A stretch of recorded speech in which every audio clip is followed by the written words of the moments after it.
মানুষ আজ একটু কিছু হইলে মিথ্যা কথা বলে। যেমন এই জায়গায় আসার সময় বলছে, "হ্যাঁ, মামা কোথায়?" মানে ধরেন আমি বক্তা, আমাকে বলতেছে, ভাই কোথায় আছেন আপনি, আপনার তো সময় হয়ে যাচ্ছে।" বলে যে, "এই পলাশবাড়ি চলে আসছি।" অথচ সে গোবিন্দগঞ্জই পার হয় নাই, এখন যদি বগুড়া থেকে আসছে। তো কথায় কথায় আমরা কিন্তু মিথ্যে বলে ফেলি, এটা আমাদের সচরাচর হয়ে গেছে।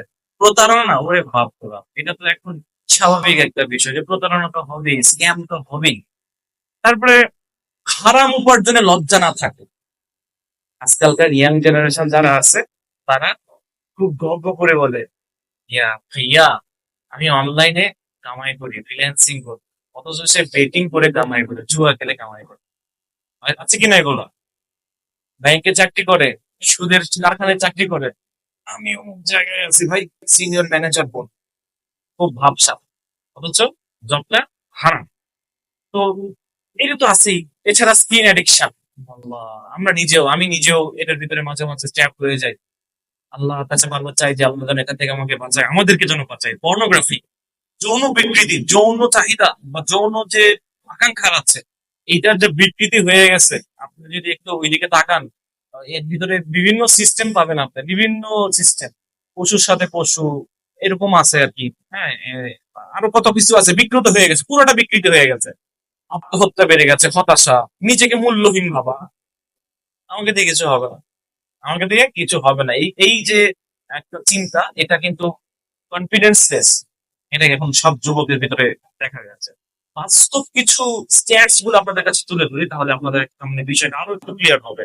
আত্মহত্যা, ডাব্লিউএইচওর 2023-এর একটা রিপোর্ট অনুযায়ী প্রতি বছর প্রায় 8 লক্ষ মানুষ আত্মহত্যা করে, প্রায় 8 লক্ষ মানুষ। গাজাতে আমাদের মুসলিম ভাই বোনদেরকে হত্যা করা হয়েছে, এখন পর্যন্ত 80,000-এর বেশি মানুষকে তারা ওই দখলদার বাহিনীরা শহীদ করেছে। সেটাকে 8 লক্ষ মানুষ পুরো পৃথিবীতে এটা মানে আত্মহত্যার মাধ্যমে নিজেকে শেষ করে দেয়। কিশোরেরা গড়ে দৈনিক 7 ঘন্টার বেশি স্ক্রিনে দেখে, স্ক্রিন দেখে, মোবাইল স্ক্রিন অথবা ল্যাপটপের স্ক্রিন, কম্পিউটার স্ক্রিন, দৈনিক 7 ঘন্টার বেশি উইদাউট এনি প্রোডাক্টিভিটি।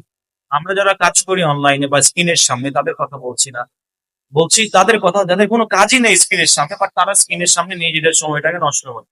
এবং ফেসবুক, সোশ্যাল মিডিয়ার যে অ্যালগোরিদমটা রয়েছে, এটাকে এমন ভাবে তৈরি করা হয়েছে যে আপনি সেখানে ট্র্যাপে পড়তে বাধ্য।